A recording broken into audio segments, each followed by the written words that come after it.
Good morning, ladies and gentlemen, and welcome to another program of the INSS podcast series. My name is Adi Kantor, and today we dedicate our program to discuss the issue of American anti-Semitism in its historical context.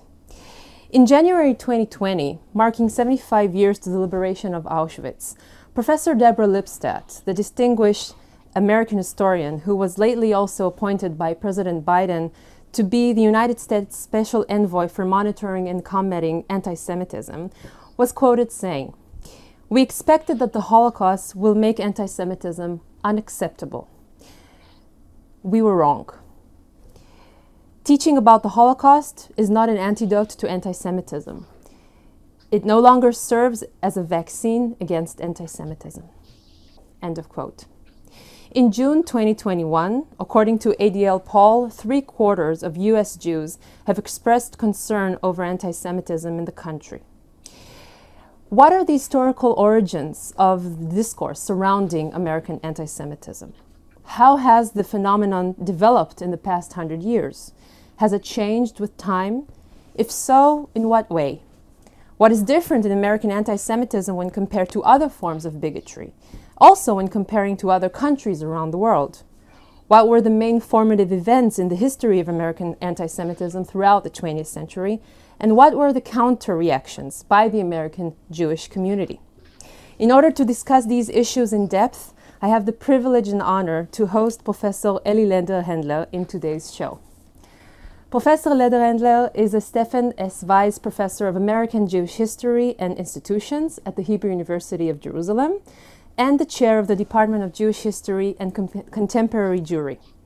He is a modern historian who teaches on the American and European Jewish experience. His research interests include Jewish political history, Jews and the history of international migrations, and the history of economic relations in Jewish society. Among his major publications are The Road of Modern Jewish Politics, published in 1989, New York Jews and the Decline of Urban Ethnicity, 1950 to 1970, published in 2001, Jewish Immigrants and American Capitalism, 1880 to 1920, published in 2009, and his latest book, published in 2016, American Jewry, A New History. In August this year, Professor Lederhendler published an article titled American Anti-Semitism in its Historical and Social Background, which was a publication in the framework of the INSS collection of articles on contemporary anti-Semitism in the United States. While most of the articles published in this series focused on the contemporary discourse surrounding anti-Semitism in the US, Professor Lederhendler's article sheds a light on the broader social historical perspective on the phenomenon, which serves as a great contribution to our understanding of it today. In his article, he examines the phenomenon of anti-Semitism in the United States in the context of American social history and analyzes how the phenomenon has developed in the United States over the past 100 years, emphasizing the main formative events and counter-reactions by the American Jewish community. Good morning to you, Professor Eli Lederhendler. It is an honor to have you as our guest in the program, and thank you very much for joining us today. Good morning to you too. So let us begin, first of all, by addressing the historical context when discussing American anti-Semitism and its social background. When comparing to other political and legal systems, particularly in Europe, what is, in your view, what is different in the American, what you quote in your article, I quote, American system of government and justice that prevents it from collapsing into anarchy and fascism, which may come due to domestic and social crisis. You also make the distinction, as I recall in your article, between America as a set of social actors and America as a state. You make a very clear distinction when discussing this. Before we dive into the Jewish experience, first of all, the system. Can you please elaborate a bit more about this? Sure. Look, it's a sort of a well-known trope in American studies to speak about American exceptionalism.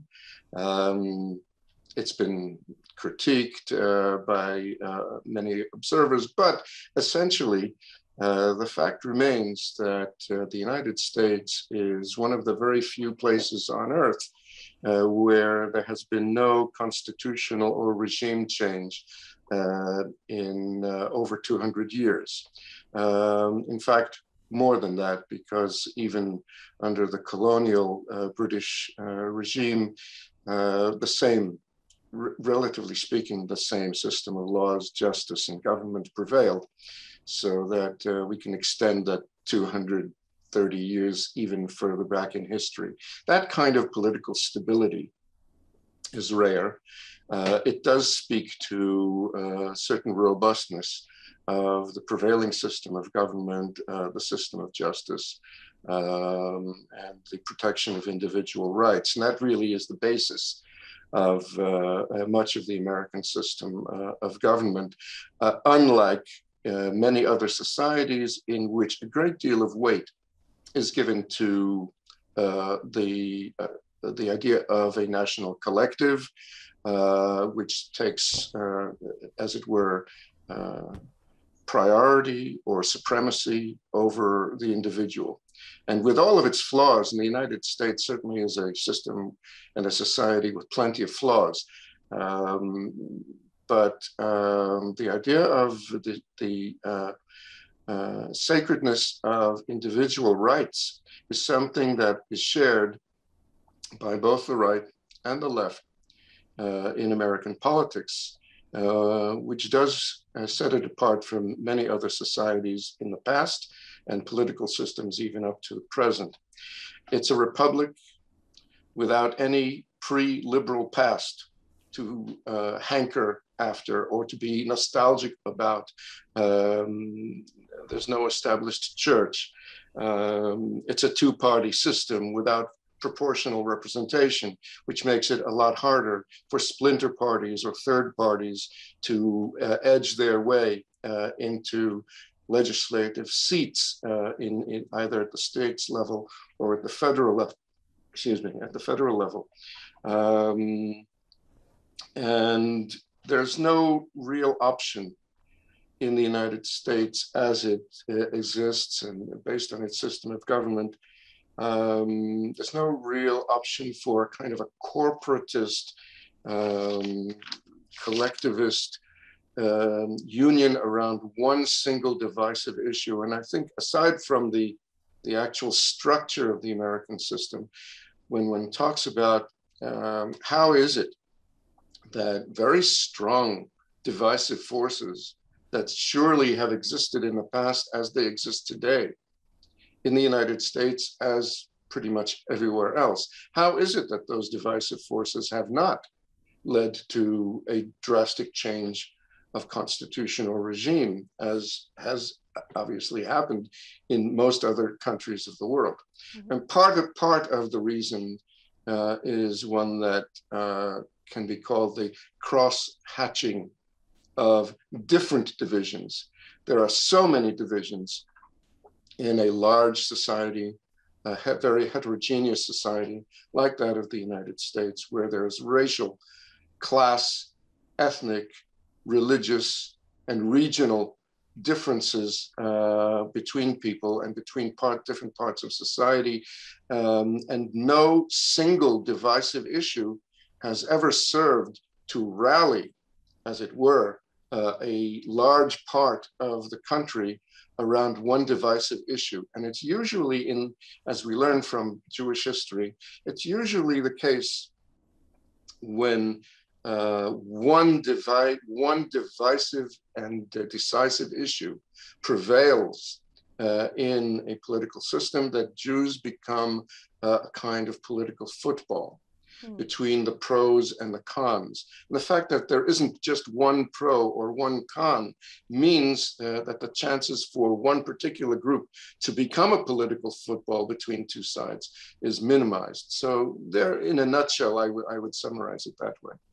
Thank you. And this exactly serves as a really introduction to what we are diving now into, which is really the anti-Semitic discourse that has been that has developed in the past 100 years. And you say that what is different in the American case is that I quote from your article, the sting of American anti-Semitism stems from the fact that it calls out members of the Jewish community for their elite status.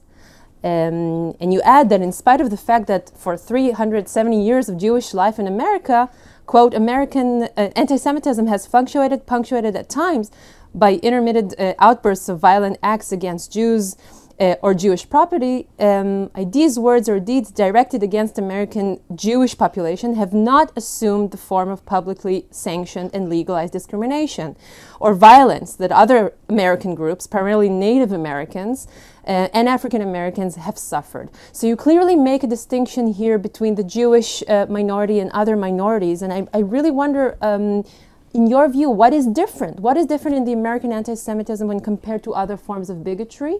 And later, maybe if you can refer to really how has it developed in let's say, the beginning of the 20th century, and then after the second half of the 20th century, it will be, I think, interesting and informative to know what has changed, if at all.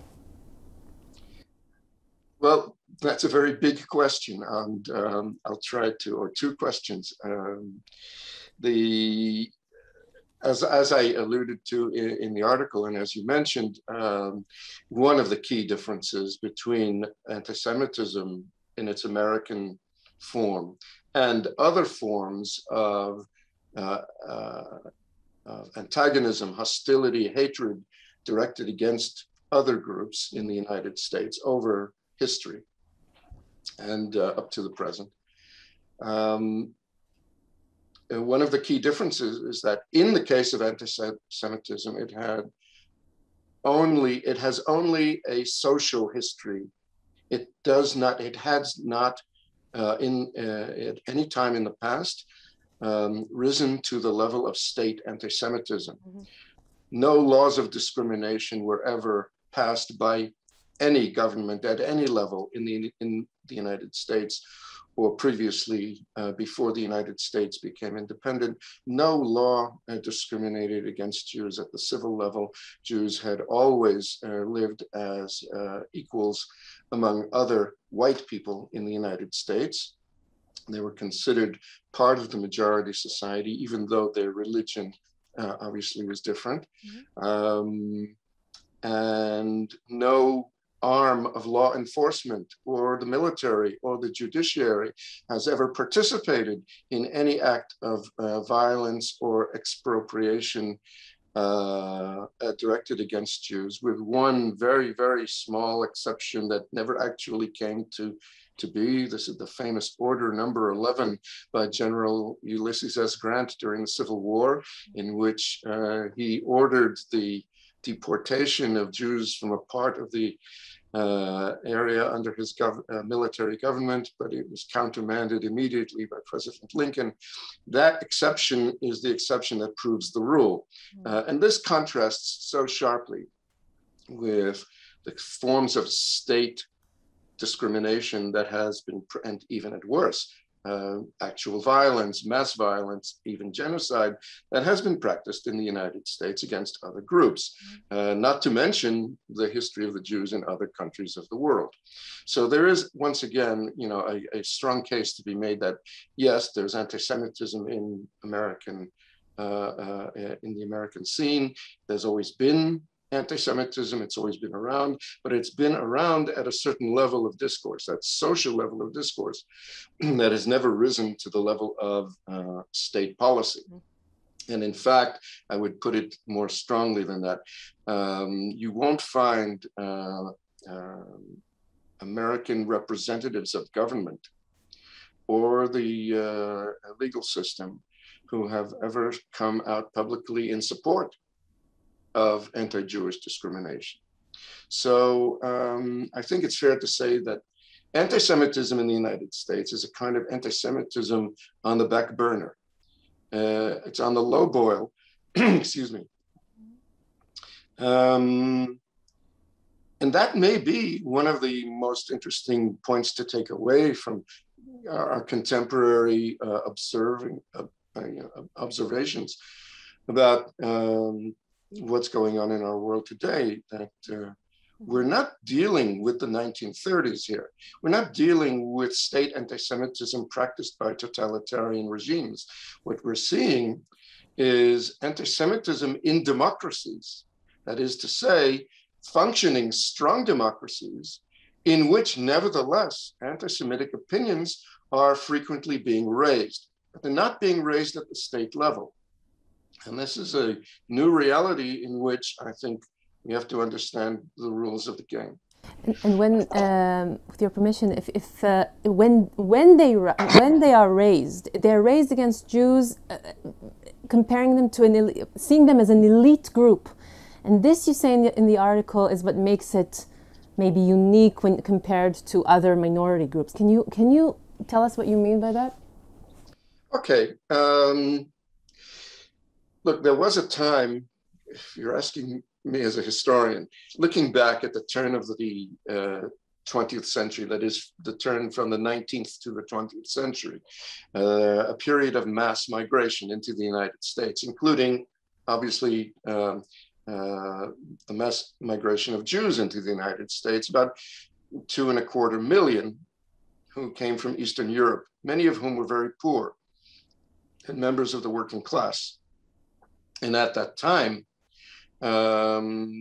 some part of the anti-Semitic discourse in the United States related to those Jews, those new immigrant Jews, as more or less the unwashed masses, this sort of uncivilized, savage people coming out of, the back provinces of a despotic Russian Empire, who would never, in the terms of this discourse, never be able to assimilate properly, never be able to adjust properly to the American way of life.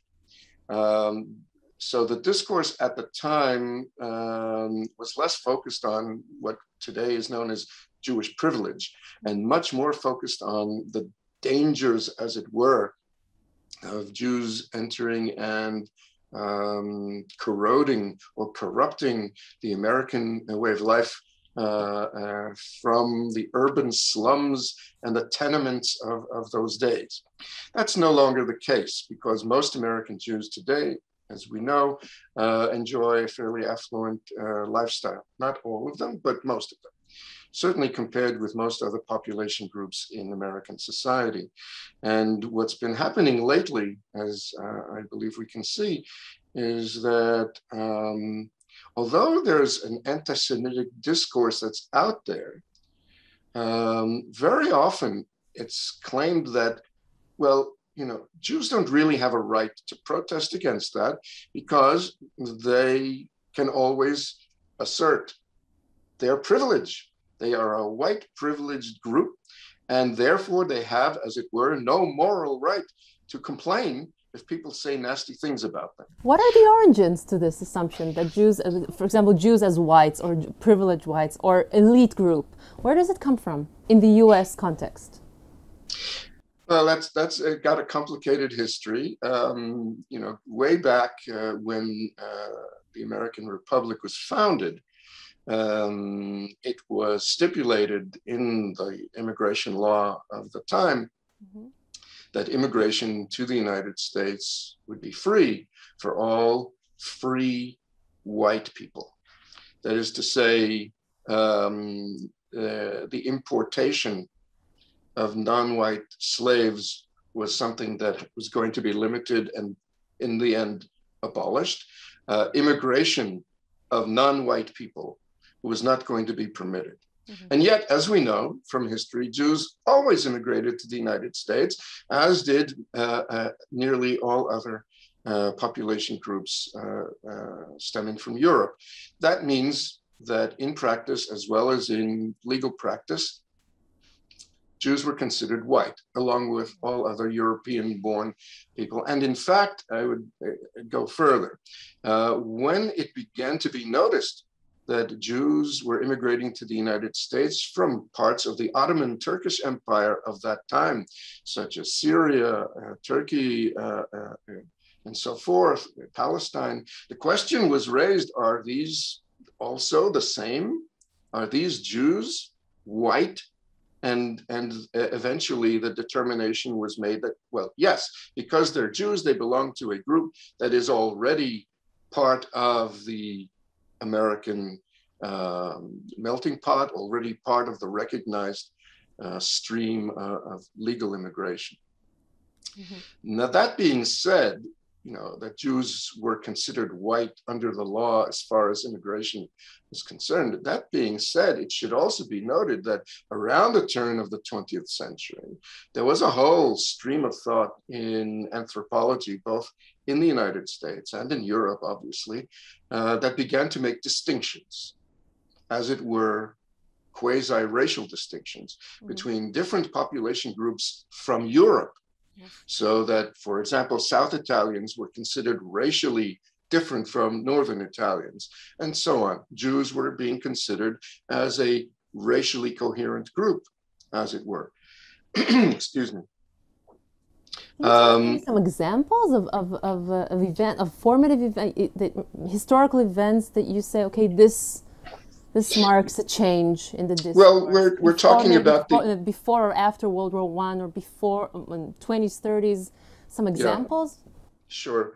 Look, at the time that I'm referring to, the end of the 19th century, the beginning of the 20th century, was the time of a pseudo-scientific movement at the highest academic level that enshrined the idea of genetically different, racially different populations and graded them on a kind of hierarchy in which, surprise, surprise, white Protestant Northern Europeans were graded highest, and everybody else came further down in the pecking order, including Jews who were labeled at the time as Hebrews. That being said, it should be pointed out that this sort of classification of different European peoples according to their genetic desirability did penetrate the social and intellectual discourse at the time, but it didn't result in any specific discrimination against those people in the United States. In other words, once you were in, you were in. The question was going to be, were they going to let you in? And what happened in the end, as we know, is that by 1921, the United States decided it was worth it to try and limit the ongoing immigration from Southern and Eastern Europe, which had been so massive over the course of the previous 30 or 40 years. And that limitation, according to where you were from, the famous quota system based on national origins, that could certainly be seen as a reflection of that sort of point of view that some people from Europe were whiter than others and therefore more desirable than others. And Jews didn't fit in the whitest of the white category. So that's the way you're historically speaking, this sort of idea that Jews form part of the privileged majority. You have to be aware that there were some periods in which that was not really the case. Right. And yet the 30s, right, before World War II, and then you see definitely a change after 1945. The Holocaust definitely influenced the discourse in the US. Right? It was partly the after effects of the American encounter with Nazi racism and the Holocaust. That was part of what delegitimized this sort of discourse about the racialization of European groups. Yes. And Jews in particular, of course. But it was more than that. I think one has to take into account that by the time we reached the 1940s and 50s, there are two other things going on. One is that the majority of the Jewish community in the United States is achieving middle-class economic and professional status. And that already gave them a kind of an edge, a leg up over less privileged groups in the United States. And this idea that Jews are becoming part of majority society, part of the more privileged ranks in American society, does take its roots from the social reality of the time, of the 1950s and on into the 60s, when Jews really did enjoy certain social advantages, including higher education and higher average incomes. They were also compared to communists. I mean, we're talking about the Cold War, right? We're diving into the Cold War. How has this affected the relations between Jews and non-Jews? Well, that's a fascinating chapter. and here again, I would have to go back to what I said a minute ago about middle-class status. Yeah. The more middle class the Jews became, the less of a perceived threat they could be as a kind of a fifth column of insurgent communists just waiting to take over. It was very instructive, in fact, during the early 1950s, and the particular event that stands out is the espionage trial of Julius and Ethel Rosenberg, who were, as we know, convicted and sentenced to death and executed for their role in passing atomic secrets to the Soviets during the Second World War. And if at any time in American history, it would have been a potential danger for Jews to be associated not only with communism in general, but with treason specifically, that would have been the time. And, you know, but the shoe didn't drop, as it were. If one shoe dropped with the Rosenbergs going to the execution chamber, the second shoe never dropped. McCarthyism as a anti-communist political movement, as we know, did affect Americans at large, and it did affect certain groups of Jews, such as the Jews who were active in Hollywood, in terms of being blacklisted from their jobs and so forth. But it was never directed.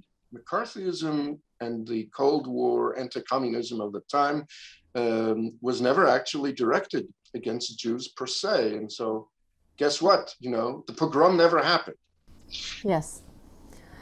Yes, I am, with the last minutes that we have left, I'd like to discuss with you more really from the Jewish side, the Jewish American side, and their reactions, the counter reactions. And I quote from your article again, you say the Jews have helped to create Americans' image of America as America that includes and does not exclude Jews.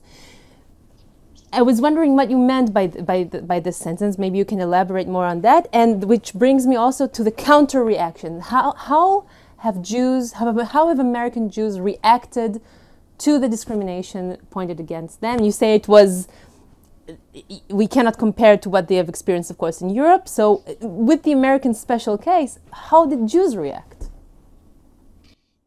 Okay, how is it that Jews became, you know, part of the sort of the chattering classes, the opinion makers in the United States? Well, you know, look at how many Jews are professionally active in the media and in the academic professions and in popular culture. When I said in the article that Jews helped shape the image of America, that was what I was referring to. Hollywood created the Wild West in American cinema. Emma Lazarus, the Jewish American poet, is so famous because of the sonnet at the base of the Statue of Liberty.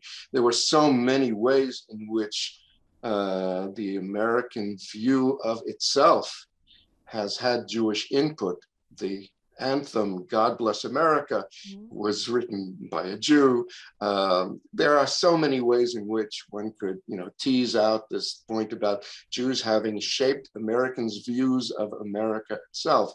And that's not to say that Jews can control the media or that Jews can control how Jews are perceived, but they can control to some extent. Well, control is the wrong word. Influence. The Jews have had an impact far beyond their numbers on the way America perceives itself. And the way America perceives itself is an America that includes Jews, and that cannot be erased. That's, you know, as far as that's concerned. And as far as your other question about how Jews have responded, in some ways, it's clear that Jews have, in the United States, responded over the decades to episodes of anti-Semitism in fairly similar ways to what we see in other countries. That is, first, Jews self-organize. When there's a perceived threat, Jews tend to organize themselves to counter that threat. They do so by counter propaganda. They do so by fighting to make discrimination illegal. This was more true in the past when there was a matter to be, a cause to be fought against social discrimination in universities of high caliber and that sort of thing. Excuse me.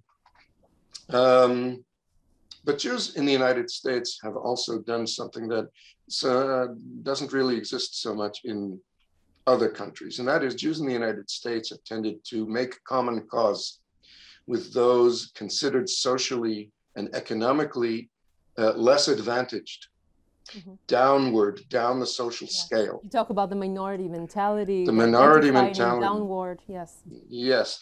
That is part of the arsenal of Jewish defense, self-defense in American society, which I think is rare to find in most other historical cases, although it's beginning to show up in some places around the world today as well. But it's certainly an entrenched pattern among American Jews that by fighting the cause of those less or least advantaged, one also fights the cause in general for a better, more liberal, more open and tolerant society in principle. And that cannot help but be also somewhat advantageous for Jews who may feel themselves under pressure. Sure. I'd like to conclude really our final question. Unfortunately, we are limited in time. We could continue for hours, but before we conclude, when discussing anti-Semitism today in the US, I was wondering what your views are on this issue. How alarming is the situation there today? I'm asking you as an historian, you have a comparative view, of course, to other times. You mentioned in the article in the last chapter, you mentioned, of course, the issue of Israel and the dissonance. I'm really interested in this. You claim that American Jews are in a impossible dissonance at the moment in the discourse. And on the one hand, wanting to be part, of course, of the American society. On the other hand, of course, Israel matters to them very, very much. Your final words on this issue. I know it's impossible to say final words on this, but still. I'll try. I'll start with the last point, the dissonance. As is well known, the majority of American Jewish voters tend to vote for liberal causes and liberal candidates. They identify broadly with the liberal agenda, which emphasizes individual freedoms and rights, the dignity of human beings at home and abroad. They identify with equality, tolerance, and so forth. And the liberal camp is and certainly the Democratic Party as a kind of a proxy in many cases for the liberal camp, is considered by many Jews to be their home turf. Not all, but most. And that being the case, it makes it somewhat uncomfortable to be at one and the same time identified with the liberal agenda and the liberal political camp and the discourses that support that agenda, including at college campuses and among students and faculty and in the media. It's difficult to be at one and the same time perceived as part of a liberal coalition, and at the same time being called upon to defend policies or acts that same liberal camp often depicts as illiberal. Right.